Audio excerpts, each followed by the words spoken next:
एक बार की बात है, महात्मा बुद्ध के शिष्य आनंद कहीं जा रहे थे। रास्ते में उन्होंने देखा कि एक अधेड़ व्यक्ति एक चट्टान पर बैठा रो रहा है। वे उसके पास गए और बोले, क्या बात है वत्स, तुम कौन हो और क्यों रो रहे हो? आनंद की बात सुनकर उस व्यक्ति की सिसकियां थम गई। वह अपने आंसुओं पोंछता हुआ बोला, मैं पास के गांव का रहने वाला एक बदनसीब व्यापारी हूं। मैं जो भी काम करता हूं वह बिगड़ जाता है। व्यापार के चक्कर में मैंने अपनी पत्नी के गहने गंवा दिए, मैंने अपने परिवार को भी खो दिया, यहां तक कि मेरा घर भी गिरवी पड़ा है।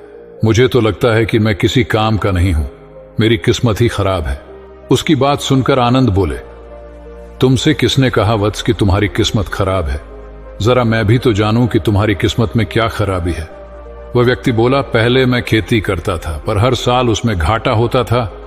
कभी सूखा पड़ जाता तो कभी ज्यादा बारिश के कारण फसल बर्बाद हो जाती।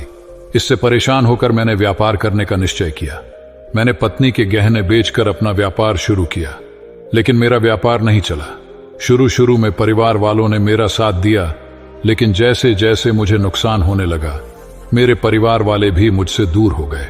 मैं यह सब उनके लिए ही कर रहा था, लेकिन अब वे लोग मुझे देखकर नजरें फेर लेते हैं और मुझे ही मेरे परिवार की दुर्दशा का जिम्मेदार ठहराते हैं। उस व्यक्ति ने एक लंबी सी सांस ली और फिर बोला, मेरा एक मित्र है, उसने भी मेरे साथ अपना व्यापार शुरू किया था। उसका व्यापार अच्छा चल रहा है। वह जब भी मेरे घर आता है तो अपनी सफलता की कहानियां सुनाता है।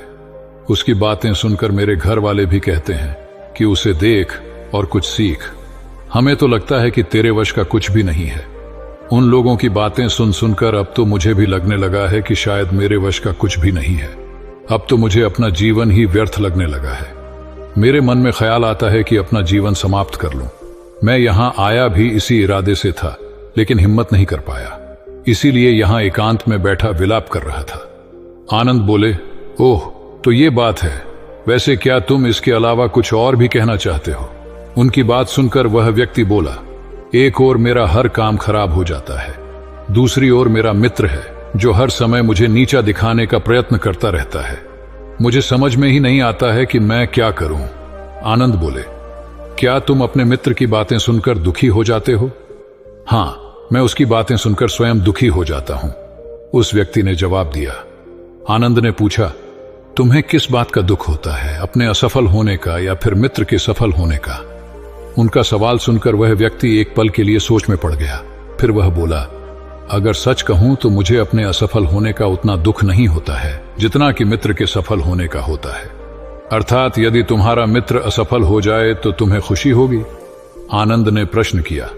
वह व्यक्ति बोला, हां, मुझे बहुत खुशी होगी। इसका मतलब है कि तुम्हारी खुशी तुम्हारे मित्र पर निर्भर है। आनंद बोले, अगर वह चाहे तो तुम्हें खुश कर सकता है, और अगर वह चाहे तो तुम्हें दुखी कर सकता है। तुम स्वयं से न तो खुश हो सकते हो और न ही दुखी हो सकते हो। अर्थात तुम अपने मित्र के गुलाम हो गए हो, इसलिए तुम्हारा कुछ नहीं हो सकता। ऐसा न कहें महात्मन, उस व्यक्ति ने हाथ जोड़ दिए। आपकी बातें सुनकर मुझे कुछ आशा बंध रही है। आनंद बोले, जब हम किसी से आशा बांध लेते हैं तो उस पर निर्भर हो जाते हैं। ऐसे में हमारी खुशी और दुख भी उस पर निर्भर करने लगता है। इससे बेहतर है कि तुम अपने आप से आशा बांधो। जब तुम ऐसा करोगे, साथ ही पूरे जतन से काम करोगे, तो तुम्हें सफलता अवश्य प्राप्त होगी। कहते हुए आनंद ने एक पल के लिए उस व्यक्ति की ओर देखा, फिर अपनी बात आगे बढ़ाई। तुम्हें लगता है कि तुम्हारा मित्र तुम्हें दुखी करने आता है, पर अगर विचार करो तो वह बातें तो सच्ची ही कहता है। वह अपने संघर्ष और अनुभव की बातें बताता है। तुम उन बातों से बहुत कुछ सीख सकते हो। तुम्हें इसके लिए उसका धन्यवाद करना चाहिए कि तुम्हें घर बैठे कुछ अनुभव मिल रहे हैं। तुम उन अनुभवों का लाभ उठाओ, नई शुरुआत करो, कर्म करते जाओ, हार मत मानो। एक दिन तुम्हें सफलता अवश्य मिलेगी। आज तुम जिसे अपना बुरा वक्त या बुरी किस्मत कह रहे हो, एक दिन यह बदल जाएगी। इसी के साथ तुम्हारे विचार भी बदल जाएंगे। और देखना, जब तुम्हारा अच्छा वक्त शुरू होगा, तब तुम्हारा मित्र भी तुम्हें अपनी सफलताओं की कहानियां नहीं सुनाएगा। तब वह अपनी असफलताओं की बातें बताएगा, ताकि तुम उसकी बातें सुनकर भ्रमित हो जाओ, तुम्हारा आत्मविश्वास हिल जाए और तुम गलत निर्णय ले सको। लेकिन उस समय भी तुम्हें अपनी बुद्धि का प्रयोग करना होगा। तुम्हारा मित्र जैसे आज तुम्हें दुखी करने आता है, उसी तरह उस समय भी वह तुम्हें दुखी करने आएगा, क्योंकि जिस तरह उसे दुखी देखकर तुम्हें मजा आता है, उसी तरह उसे भी तुम्हें दुखी देखने में उतना ही मजा आता है। वह व्यक्ति बोला, आपने सही कहा, लेकिन मेरा सबसे बड़ा दुख यह है कि मेरे परिवार के लोग भी इसमें शामिल हैं। वास्तव में मैं तो अपने परिवार के लिए अच्छा करना चाहता था, लेकिन वे लोग भी मेरी बात नहीं समझते हैं। वे भी मुझे गलत कहते हैं और अब तो वे मेरे साथ भी नहीं हैं। आनंद बोले, मैं सब समझ गया, तुम सांत्वना चाहते हो। वास्तव में इस दुनिया में सभी लोग सांत्वना ही चाहते हैं। हम चाहते हैं कि हम जब भी कुछ करें तो लोग हमारी प्रशंसा करें, लेकिन आमतौर से ऐसा नहीं होता है, इसलिए हम दुखी हो जाते हैं। हमें लगता है कि हमारे मित्र, परिवार वाले सब मतलबी हैं, लेकिन तुम अगर किसी को अपना परिवार मानते हो और उसके लिए कुछ करना भी चाहते हो, तो तुम्हें ऐसा क्यों लगता है कि तुम दूसरों के लिए कुछ कर रहे हो? वास्तव में तुम अपनी खुशी के लिए कर रहे हो। इसलिए परिवार के लिए कुछ करना वास्तव में अपने लिए ही करना होता है।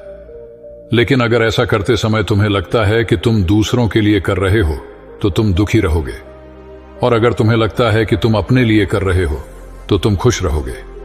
क्योंकि जब तुम अपने लिए कुछ अच्छा करते हो या करना चाहते हो, तब तुम्हें सांत्वना की जरूरत नहीं पड़ती है।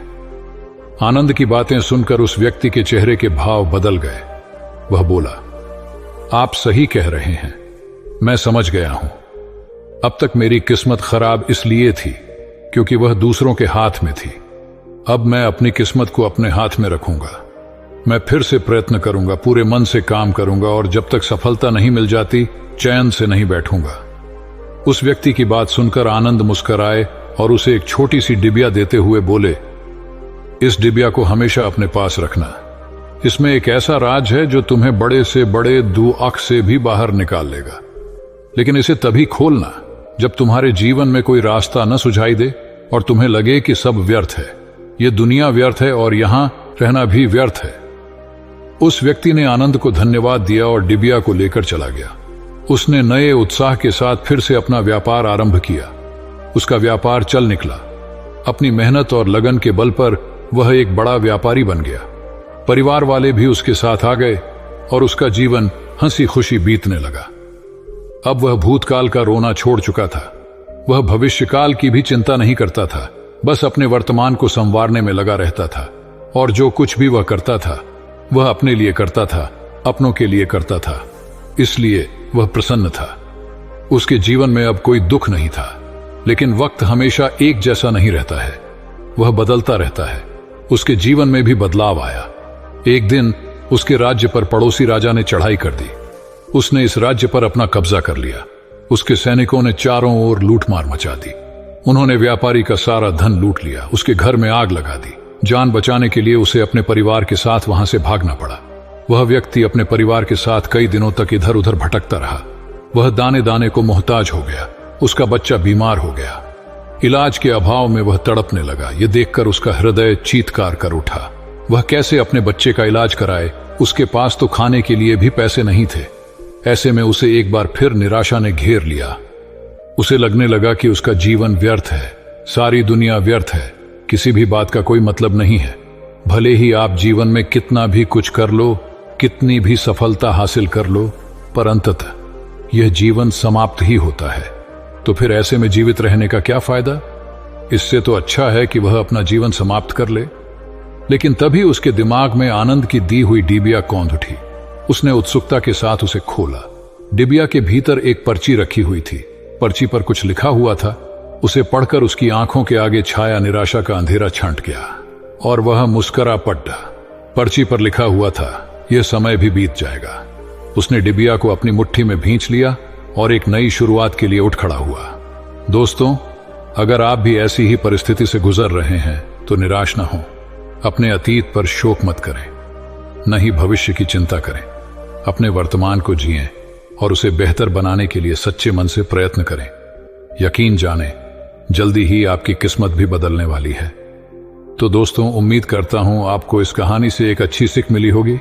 ये कहानी आपको कैसी लगी हमें कमेंट बॉक्स में कमेंट करके जरूर बताएं और साथ ही इस कहानी को अपने दोस्तों के साथ जरूर शेयर करें ताकि उन्हें भी इस कहानी से कुछ सीखने को मिल सके। धन्यवाद।